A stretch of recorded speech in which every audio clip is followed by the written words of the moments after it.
सभी को नमस्कार। करियर फर्स्ट चैनल पर आप सबका स्वागत है। डिक्टेशन लिखने के लिए तैयार हैं। रेडी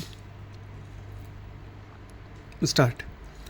यह अच्छा, बहुत अच्छा हुआ कि सुप्रीम कोर्ट ने बिहार में मतदाता सूची के पुनरीक्षण के चुनाव आयोग के फैसले पर कुछ सवाल उठाते हुए और कुछ सुझाव देते हुए एक तरह से अपनी मुहर लगा दी। इसका अर्थ यही है कि बिहार में मतदाता सूची के विशेष गहन पुनरीक्षण के विरुद्ध कांग्रेस समेत अन्य विपक्षी दलों ने जो हाय तौबा मचा रखी थी वह व्यर्थ और देश को गुमराह करने वाली ही है। मतदाता सूची का सत्यापन तो निष्पक्ष एवं स्वतंत्र चुनाव प्रक्रिया की बुनियादी ज़रूरत है। आखिर लोकतंत्र का हितैषी होने का दावा करने वाला कोई दल या संगठन मतदाता सूची के सत्यापन पर आपत्ति कैसे जता सकता है। दुर्भाग्य से यह आपत्ति न केवल जताई गई बल्कि उसे लेकर धरना प्रदर्शन तक किया गया। यही नहीं, सुप्रीम कोर्ट का दरवाज़ा भी खटखटा दिया गया। ऐसा करने वालों में नेताओं के साथ साथ कथित सामाजिक कार्यकर्ता भी हैं। यह मानने के अच्छे भले कारण हैं कि कुछ लोग जनहित याचिकाओं के बहाने न्याय प्रक्रिया का दुरुपयोग करने की कोशिश करते रहते हैं।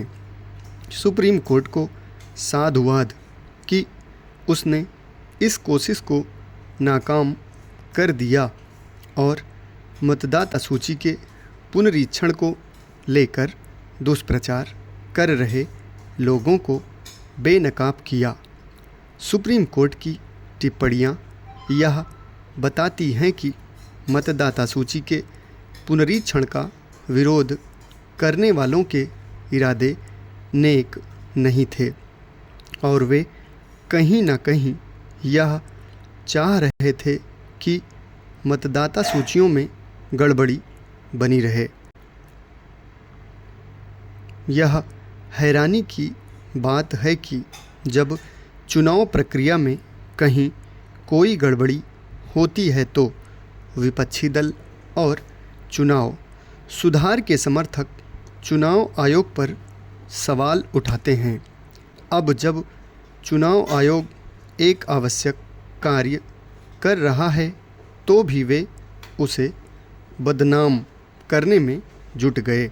चुनाव आयोग को ऐसे तत्वों के खिलाफ ठोस कार्रवाई का अधिकार मिलना चाहिए। यह बिल्कुल ठीक नहीं कि संकीर्ण राजनीतिक इरादों से चुनाव आयोग को जानबूझकर बदनाम किया जाए।